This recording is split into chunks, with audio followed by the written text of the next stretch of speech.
새벽빛 묵상 누가복음 6장 27절에서 38절 사랑, 자비, 용서, 평화 원론적으로 이런 것들을 반대할 사람은 없습니다. 그런데 예수님의 비유를 잘 생각해보면 얘기가 달라집니다. 누구는 일찍부터 와서 뼈 빠지게 일하고 누구는 늦게 와서 무임승차하듯이 숟가락을 얹었는데 똑같이 돈을 받는다면요. 누구는 늘 아버지께 순종하고 집을 지켰는데 허랑방탕하게 재산을 탕진한 그 아들을 다시 너그럽게 받아주다니요. 설마 유산까지 준다고요? 예수님의 말씀 그대로 현실에서는 이런 급진적인 하나님의 사랑과 자비, 이 복음이 그럴듯한 것이 아니라 오히려 거친 저항을 일으킵니다. 왜냐하면 이 세상의 법칙을 거스르기 때문이죠. 오늘 예수님의 말씀을 도덕이나 윤리로 생각하시면 안 됩니다. 우리가 해야 될 일이나 어떤 규칙이나 모범 같은 것으로 생각하시면 안 된다는 얘기입니다. 가정에도 사회에도 왜 분위기가 있지 않습니까? 쪼잔하고 쫀쫀하고 정죄하고 냉소적이고 남 탓하고 심지어 폭력이 만연한 곳이 있습니다. 욕하고 뒷담화하고요. 반대로 너그럽고 이해하고 배려하고 희생하는 것이 너무나 당연하고 자연스러운 곳도 있습니다. 안 그런 사람들도 그런 곳에 가면 영향을 크게 받습니다. 하나님의 식구로 하나님과 한 집에서 살아가는 사람은 세상 어디를 내놔도 그 분위기 그대로 살아간다라는 얘기입니다. 36절에도 너희 아버지의 자비로우신 같이 너희도 자비로운 자가 되라. 하나님의 한 식구로 살아가라는 뜻이죠. 원수를 사랑하라라는 행위와 명령에 집중하면 본질을 놓치기가 쉽습니다. 너는 하나님의 아들, 딸이다. 아들, 딸답게 살아야지. 자식은 부모를 닮습니다.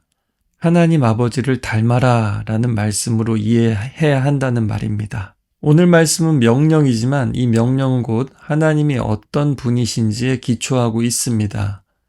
또 이 말씀을 하시고 예수님은 실제로 그렇게 행동하셨고 사셨고 또 죽기까지 하셨습니다. 그리고 부활이라는 그 반전의 감동, 하나님이 주신 크신 상, 최고의 응답을 받으셨습니다. 맏아들이시니까요. 그리고 이 명령을 이런 식으로 한번 읽어보십시오. 사람들이 내 아들을 미워하고 저주하고 욕했다. 그러나 그는 그런 사람들을 위해 십자가에 달렸다. 비아냥대고 조롱하고 모욕할 때도 내 아들은 저들의 죄를 용서해달라고 뭘 몰라서 그런 거니 용서해달라고 기도했다. 나는 원수를 사랑했다. 네가 바로 내 원수였다. 원수까지는 와닿지 않으신다면 우리가 조건 없이 아무 이유 없이 하나님의 사랑을 받았음을 기억해야 합니다. 우리가 그 하나님의 한없는 사랑을 경험하면 우리도 그렇게 사랑하게 된다라는 겁니다. 여러분, 고상한 사람이 되려고 하지 마십시오. 다만 하나님이 어떤 분이신지를 듣고 배우고 그 하나님을 갈망하십시오. 하나님이 여러분을 어떻게 대하시는지를 경험하고 느끼고 기억하고 기대하십시오. 하나님의 사랑을 받으면 받을수록, 하나님 마음을 느끼면 느낄수록, 하나님 행동을 경험하면 할수록 우리의 말과 행동은 점점 닮아가게 되어 있습니다. 사람들이 지키지도 못할 높은 명령을 주시고 죄책감 가지고 매일 회개하라고 주신 말씀이 아닙니다. 하나님 마음을 알고 하나님의 사랑의 행동을 보라는 겁니다. 예수 믿는 사람은 세상 사람들과 죄인들과 달라야 합니다. 결정적으로 달라야 합니다. 그러나 천사가 되라는 게 아닙니다. 비현실적인 윤리를 요구하고 있는 게 아닙니다. 어떻게 보면 남에게 대접받고자 하는 대로 너희도 남을 대접하라. 너희가 헤아리는 그 헤아림으로 도로 받을 것이다. 어떻게 보면 은혜에 대한 것도 아닌 것처럼 보이지 않습니까? 인과 응보의 법칙처럼 보이지는 않나요? 그렇게 후히 되어 누르고 흔들어 넘치도록 하여 너희에게 안겨주리라 라고 하셨는데 뭔가 큰 보상을 바라고 유익과 이득을 계산하고 있는 것 같지는 않습니까? 그렇습니다. 믿는 사람도 유익과 이득을 따집니다. 다만 가치와 계산법이 다를 뿐이죠. 세상에선 이런 생각을 하는 겁니다. 원수를 짓밟고 이겨야 이기는 거다. 내가 실제로는 어떻게 못해도 말이라도 욕이라도 저주하고 상처라도 타격이라도 가해야 뭔가 데미지를 줘야 직성이 풀린다는 생각입니다. 받은 대로 갚아줘야 한다는 거고요. 뭔가 주면 돌아오는 게 있어야 된다는 거고요. 거꾸로 받았으면 돌려줘야 마음이 편한 겁니다. 사실 그러나 별반 다르지 않은 세계관입니다. give and take죠. 내 사람과 내 사람 아닌 사람을 철저히 구별하는 것. 유용한 사람과 쓸모없는 사람, 계속 같이 할 사람과 손절할 사람을 철저히 구분해서 대합니다. 구워주면 이자라도 당연히 받아야 된다는 거고요. 물가 인상률이나 다른 데 굴렸으면 당연히 얻을 것을 못 얻었으니까 손해라는 생각입니다. 이런 생각들을 깨뜨려야 이 말씀대로 살아갈 수 있습니다. 행위는 열매고요. 생각이 뿌리입니다. 그 뿌리가 바뀌어야 행동이 바뀐다라는 거죠. 이 생각이 깨뜨려져야 하나님의 은혜의 세계를 누리고 또 그렇게 살아갈 수 있다라는 말씀입니다. 따라서 이 명령은 우리가 매여 있는 쇠사슬을 끊는 말씀입니다. 세상에 매여 있는 거죠. 강력하게. 그렇다고 당하고만 있고 바보처럼 살라는 말씀도 아닙니다. 노예는 이 뺨을 치는 자에게 저 뺨을 돌려댈 엄두조차 못 낼 테니까요. 겉옷을 빼앗는 자에게 속옷도 가져가라고 하는 것도 이 객기가 아닙니다. 너희가 나보다 돈이 있고 힘이 있고 너희들이 나를, 나의 정수를, 나의 본질을, 내가 살아가는 방식을 어떻게 할 수 없다라는 선포입니다. 비폭력 저항입니다.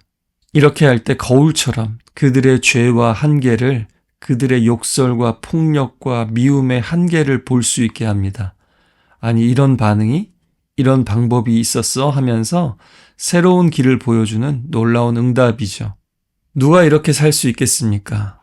하나님이 이런 옹졸하고 빡빡하고 사악한 나를 너그럽고 선하고 후하게 사랑으로 대해주셨다는 것을 온몸으로 느낀 사람입니다.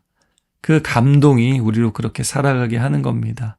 그리고 마음의 감동만이 아니라 실제로 하나님이 우리 인생에 칭찬하시고 보상하시는 것을 경험한 사람만이 그렇게 세상을 거스를 수 있습니다. 가지가 그 포도나무에 붙어만 있어도 열매를 많이 맺게 된다라고 말씀하신 것처럼 오늘 이 말씀이 짐이 아니라 하나님께 더 꼭 붙어 있어야지. 하나님을, 우리 예수님을 더 알고 싶습니다. 경험하고 싶습니다. 라는 마음의 불씨가 되시길 바랍니다. 네덜란드 사람 코리 텐 붐은 세계 2차 대전 당시에 유대인들을 숨겨주었다가 온 가족이 체포되어서 강제 수용소에 끌려갔습니다. 그녀의 여동생은 결국 수용소에서 죽었고 자신도 극심한 고통을 겪었죠. 전쟁이 끝난 후에 어느 교회에서 이 코리 텐 붐이 하나님의 사랑과 용서에 대해서 설교했습니다. 끝나고 한 남자가 다가옵니다. 그는 바로 자신을 학대했던 나치 수용소의 간수였습니다. 그는 눈물을 흘리면서 나를 용서해 줄 수 있습니까? 라고 묻습니다. 그 순간 증오와 분노가 밀려왔지만 하나님께서 그녀의 마음을 변화시키셨고 결국 그를 용서했다라고 합니다. 코리 텐 붐도요. 보네포 목사님 같은 분도요. 우리가 볼 때는 와, 어떻게 저럴 수 있을까 하지만 그분들의 일상과 기록들을 보면요. 일상이 하나님 말씀에 깊이 뿌리 내렸던 사람들인 겁니다. 어느 한순간에 영웅이 되려고 될 수 있는 것도 아니고요. 이 시간도 하나님을 갈망함으로 이 말씀을 듣는 여러분, 우리 함께 동일한 마음으로 하나님, 나도 하나님 닮고 싶습니다. 그러려면 하나님을 더 많이 경험해야 될 것 같습니다. 하나님의 말씀도 행하시는 일들도 제가 더 많이 갈망합니다. 내 삶 가운데 나타나 주시고 함께 해 주십시오. 함께 기도했으면 좋겠습니다.